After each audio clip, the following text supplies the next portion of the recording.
All right, so teaching keyboarding, I'm going to give you some ideas and some things to think about when deciding what kind of program you want to use for keyboarding.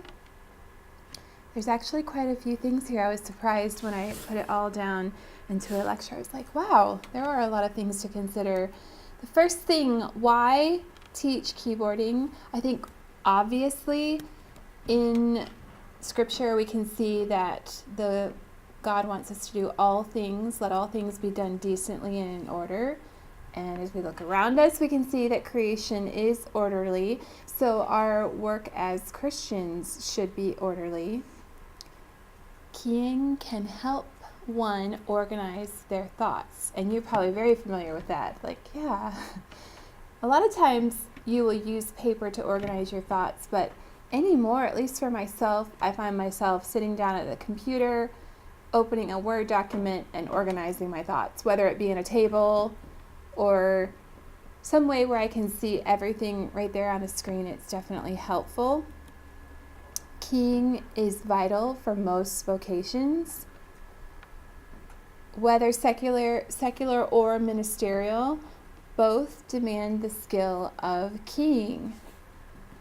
College students know how to key their own papers. I have to tell you that when I was in college, I actually made money by keying papers for guys in the dorm. And I have to ask, does that happen anymore? Have you ever heard of anyone doing that anymore? Marvin hired one of the grader girls. Oh, yeah. To type on him. Okay, well, he wouldn't have known. He's Amish, or was Amish, so he wouldn't have known how to key. But most nowadays, everybody knows how to key. At least that's what I find. But I was in college less than 20 years ago, and guys did not key their papers. The girls did, and we made pretty good money. In fact, I think I charged at least $1 a page or more to do it.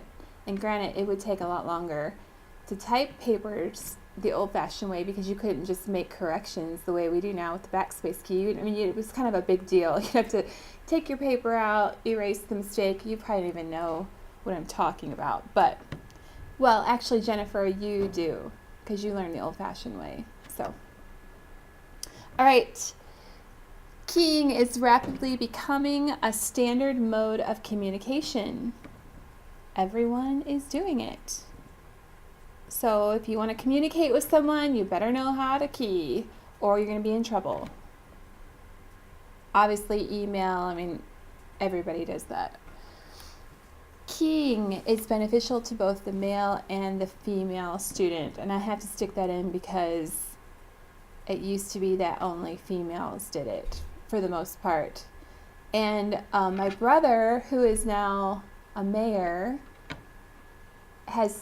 when we were in high school, we were in the same grade in keying together. We took typing back then together, and everyone kind of made fun of him. At least our peers made fun of him for taking it. And he was like, I want to know how to type. And they're like, oh, you're such a sissy and everything.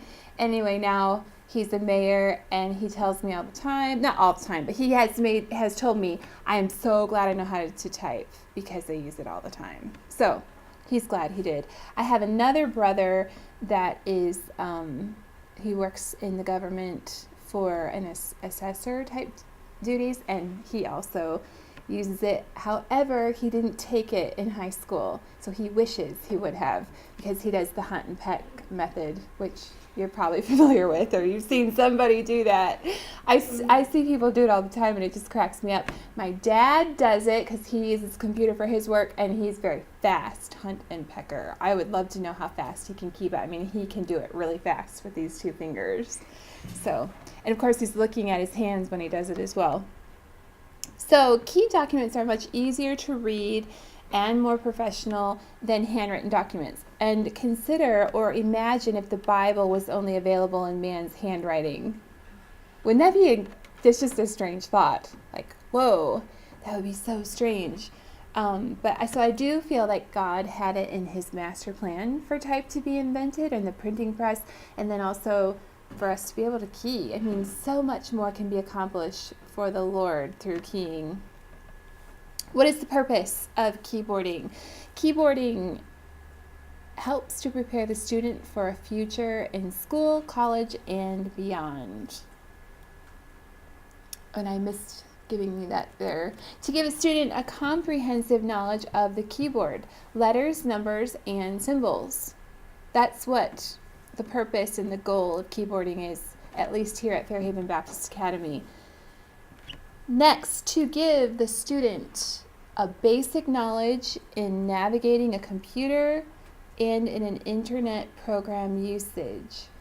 We introduce our FBC students to the computer in 9th grade. There's a few reasons why we do that. First of all is that they're more mature at this age, or they should be. I won't make any comments about my current 9th grade keyboarding class and the maturity side of things. But anyways, they're supposed to be more mature, and we also want them to get it at the beginning of their high school years so that they'll be able to utilize the skill throughout high school. Now, whether they do or not is a good question. Maggie, we should ask you, did you use your keyboarding skill in high school? After you took keyboarding? Just for papers? Yeah, papers, and we only had that there. Yeah, I know. I'd love to change that someday, because I'd like them to be able to use it more, but it's like, what do you use it for? So, it's easier to fit keyboarding in at this 9th grade level as well, because they don't have as much going on as far as electives yet. So that's why, another reason why we choose 9th grade. If you ever had the choice, and I know, Jennifer, you've worked with kids of all ages, I know they're learning it at a much younger age nowadays. In Korea, they learn it at 1st grade. Okay, not surprised at all. And I don't know how beneficial that would be to an FBC student, because they don't really need it. As you can see, even through high school, they're still not. They're just mainly using pen and paper, which there are good things to that as well. So maybe someday we would consider going lower, I'm not sure. Next, keyboarding is a skill. Learning a skill requires the repetition of practice. You're both familiar with that because you're both musical. All of the students in here are musical. But let me ask this. Give me a skill besides a musical skill. Does anything come to mind? Sports, absolutely. Like, let's just say volleyball. We're familiar with volleyball. To learn to get your serve over the net, what does it take? Practice. I'm still working on that. I've been out of high school too long, so I pick up a volleyball this January to help with a staff volleyball game, and I was like, oh, I cannot even serve the volleyball. It's terrible. Practice. What other skill can you think of? Hammering a nail. Hammering a nail.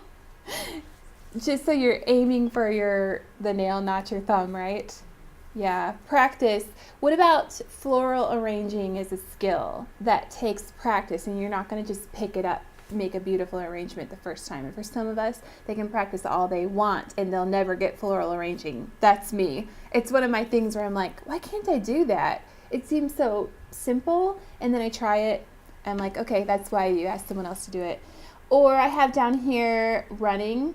Takes practice. Calligraphy takes a lot of practice. I learned that in high school, and I still work on it because I'm always trying to fine-tune it.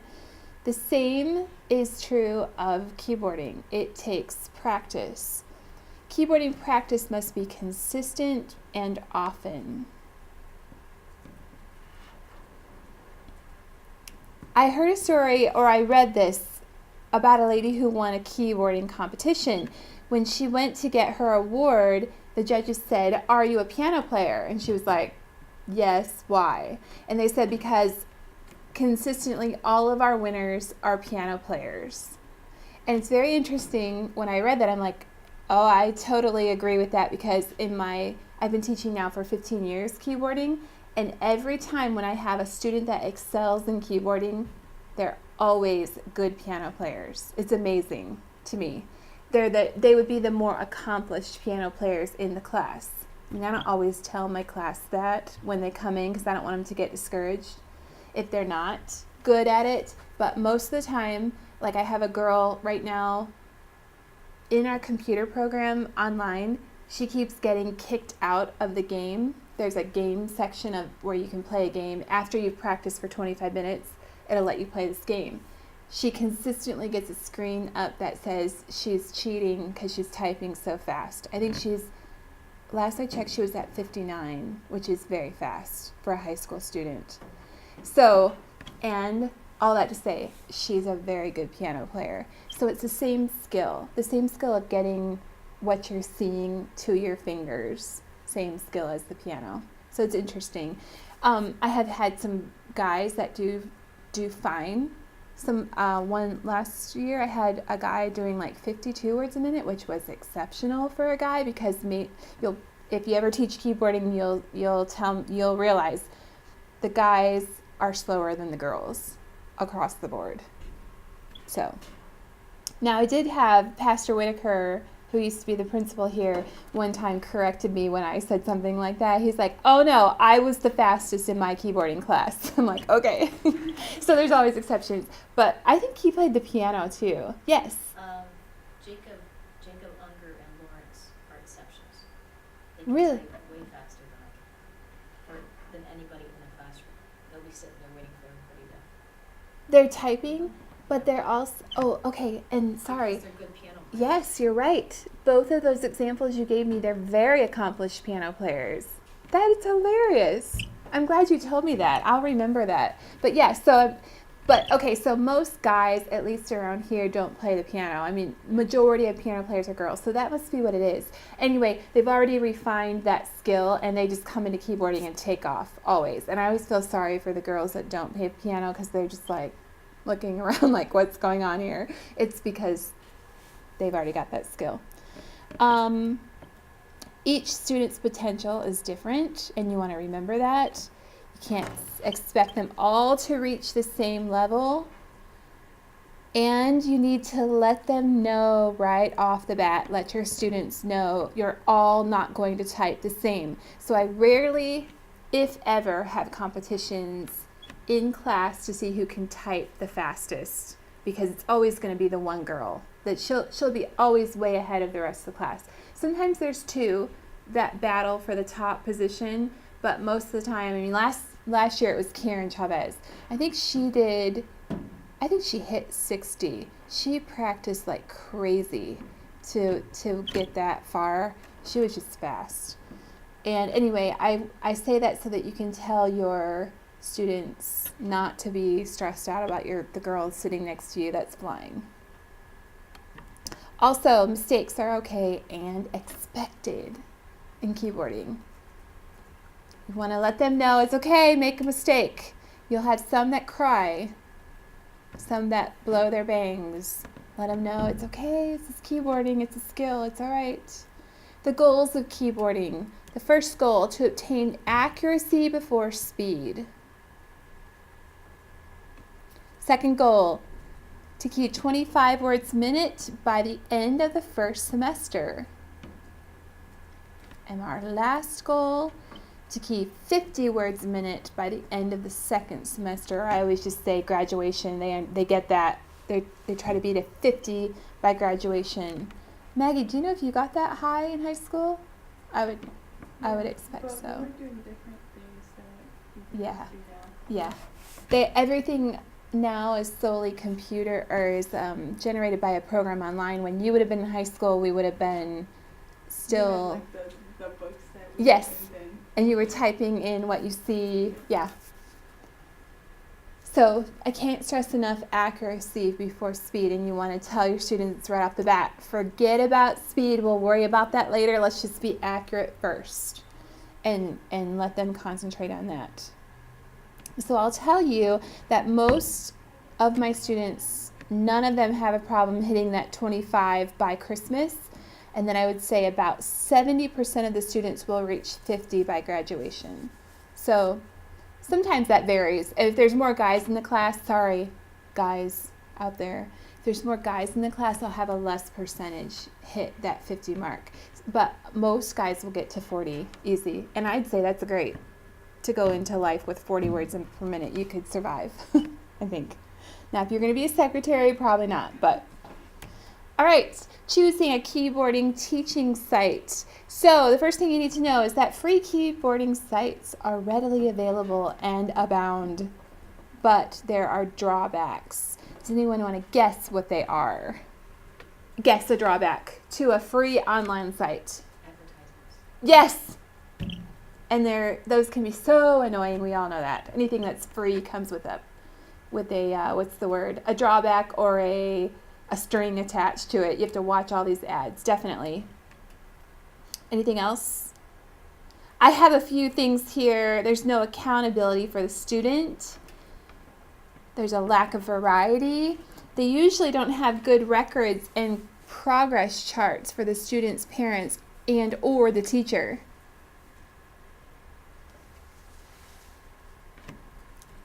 Choose a site that's dependable. A good site will usually cost money, and nobody likes that. Oh, it costs money. But something you pay for will come with good customer service, good progress monitoring system available, and anti-cheating mechanism, which is nice. I've had lots of experience with cheaters in my class, and you're like, really? Yes. Especially when we were teaching on the typewriters, it happened all the time. I had students figure out that on the Selectric machines that we had, where you could copy a page, if you were doing drill lines, you could copy a correct line and then hit paste and it would send it through again. So you wouldn't have to type it again, you just hit the paste and it would blah, blah, blah, type it out. And then, yeah, we had cheaters like that. So be willing to pay a little bit money. Now, Dr. Vogelin thinks that there's probably a free site out there that would meet our expectations or what we really want. I just haven't really researched it. And right now, we have a site that charges us $10 a year per student. And really, that's nothing, I think, for a great site that has a lot of variety to it and that will give me feedback. I mean, I can look any second. It will tell me. It's crazy what it will tell me. How many minutes a student was logged on. So if they log in, that's great for 50 minutes, but how many minutes did they actually type? It will tell me that. So I've caught students just logging on and playing, but then I know later, if I look, it'll say, well, they actually only typed for 2 minutes. And this is the progress they made on this day. I've actually had parents contact me just this semester, 2 parents. Can you check and see if my daughter was in the typing lab on such and such a day? She said she was, and I just want to make sure. So I pull it up right in front of them, log in, and look on that day, and nope, 0, never logged in, 0 progress. And the parent's like, oh, thank you. So it's kind of, kids have no idea. Of course, I don't tell them that. So anyway, you know how that goes. You were in 9th grade before. Remember that your student will be practicing this skill for 2.5 hours a week for a whole school year. So you want the site you choose to have variety. Are they going to be typing the same sentence? Could happen on a free site. So the one I'm going to show you right now has great variety. So we use keyboardingonline.com, and this is there's several, I can't think of the right word, things you can choose from, programs you can choose from. And on that site, and this is the one we've chosen, this is for a high school level. So we had to check and make sure the information they were typing was acceptable. I've also run into that problem before, where you think, oh, okay, this is a high school keyboarding class, like they're going to throw in junk. Yeah, they do. So we kind of proofed this one, and they were kind of normal. So we were glad they didn't put in the latest movie stars. I had one website that would update their site weekly for interesting material, and it was like bad stuff you wouldn't want your 9th graders typing. I don't know. Anyway, it's the world. Okay, keyboarding practice essentials. Number 1, the proper seating position, and you might remember these. Your body needs to be erect, your shoulders back, your feet flat on the floor and a shoulder width apart. And I used to quiz my students on that. I don't anymore, but I should, because they have terrible posture, especially in church. And the worst is when they're singing for choir and they're like this. And I want to say, so this seating, I'm going to give you a chart here in a second, or a picture, a graphic, is proper seating really anywhere. You should always work on your posture anyway. Take it from me, who learned about 5 years ago that my posture had affected my back. So now I'm kind of on my students more about sit up, put your shoulders back. It's going to help you later in life. You're not going to get the backaches. I had to learn the hard way how to fix my back with my posture.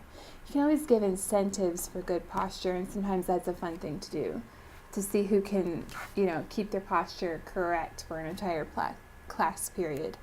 Proper seating position. You don't need to write all this down. You can actually probably just Google this and come up with a similar graphic to show your class.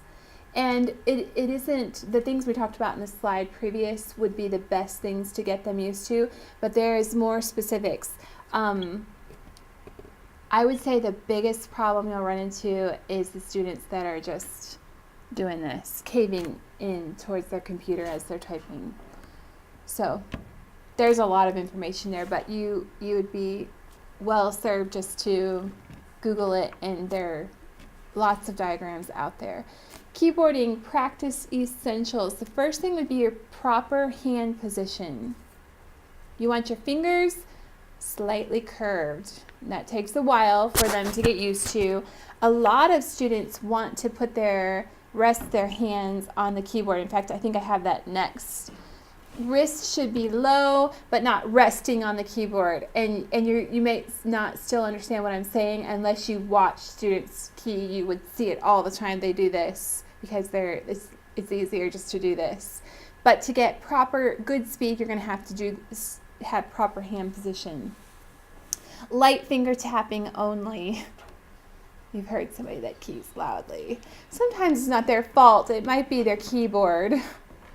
But sometimes it is their fault. One finger from each hand should be remain anchored on the home row, which you will recognize. Should I have you give it to me? The home row? Do you remember it, Maggie? Good. You didn't even have to look for that.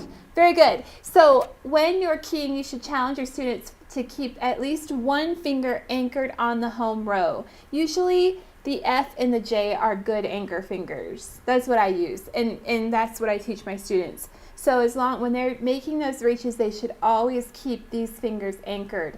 And this is something huge in the first month. You've got students that will be like, okay, I'm trying to type that L up there, and they go like this, L.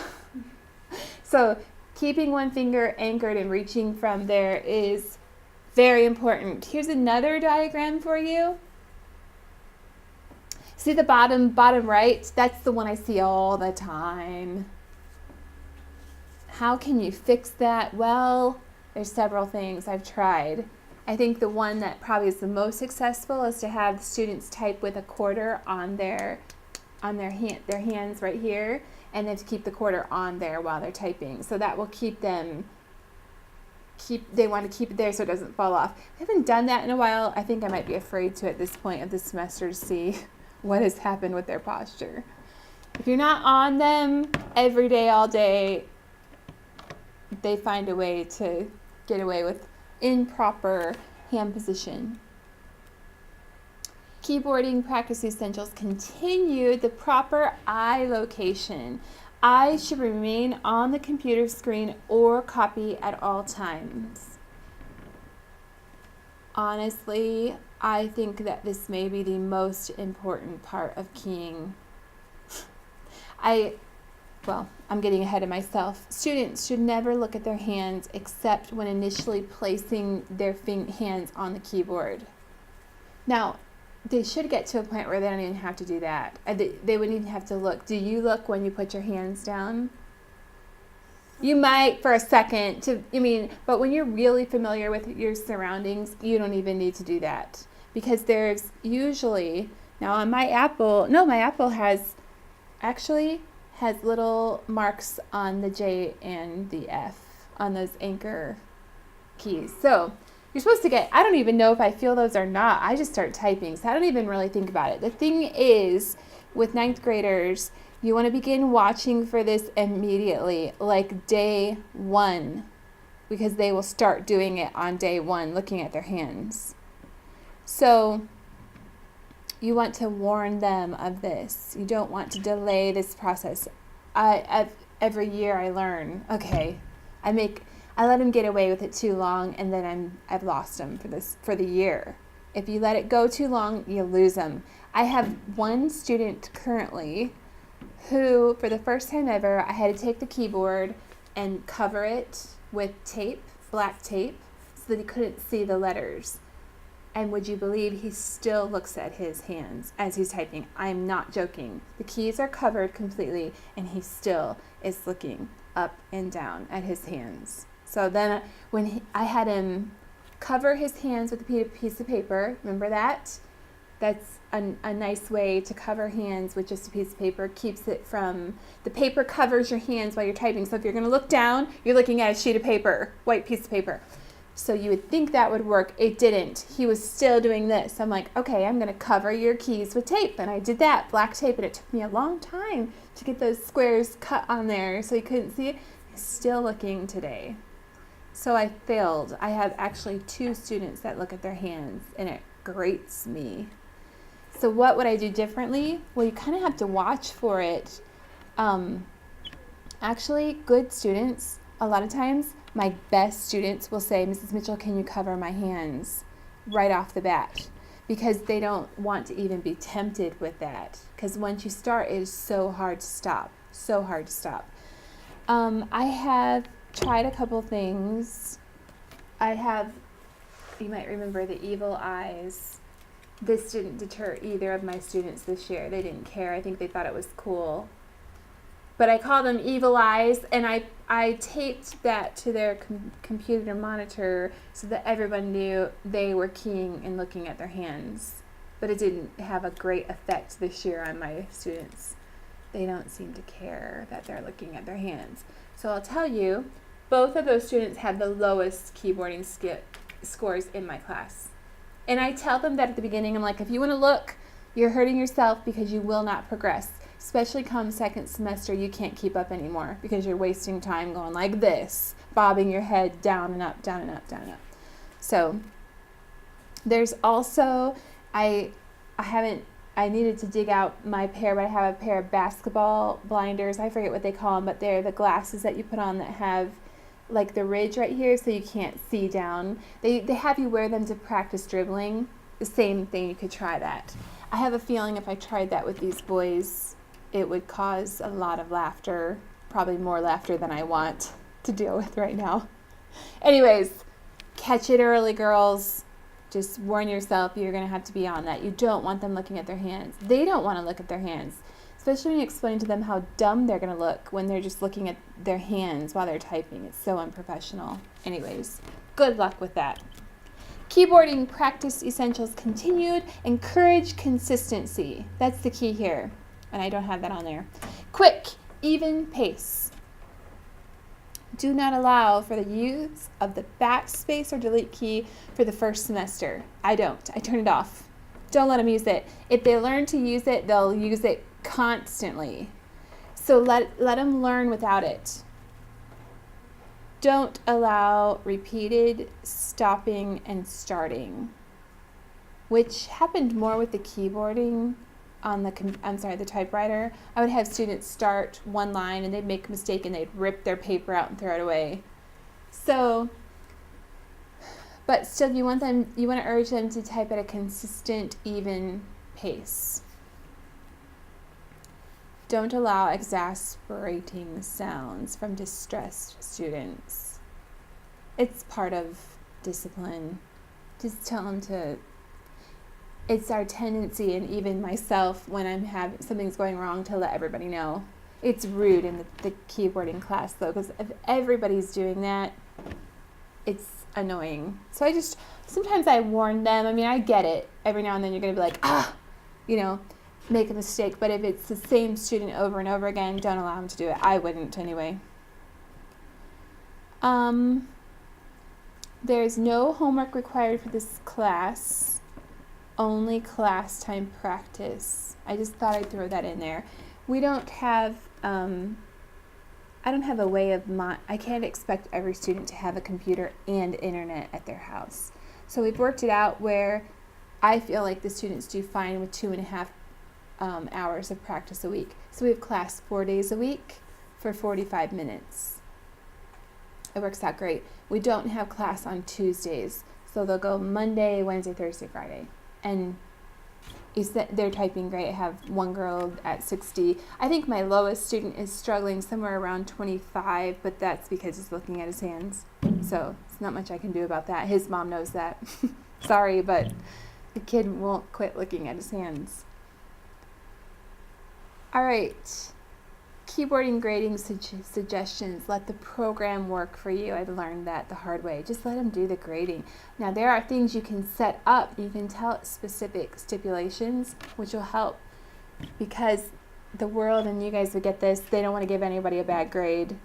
Well, that applies to this keyboarding site. They won't let me give someone an F. So I have to override the F. So I'll tell you how I did that. I give a report card grade for each semester versus each quarter. So we have 4 quarters. Usually a school will have 4 quarters. I just let the parents know at the semester break in December how they're doing. And then I do try to update them on progress reports. Your student's not performing well. So don't just let them out there to hang to dry without the parent knowing they're doing terrible in your class. So I do let them know quite often how they're doing, but I don't put a grade in, because I give them to the end of each semester to get the goal for that semester. Here's our suggested grade scale. You can use what you want. Dr. Boglin helped me come up with this. If they hit 50, they get an A+. Anything over 50 is an A+. Anything from 45 to 50 is a B. From 40 to 45 is a C. 35 is D, and a 30 and below is an F.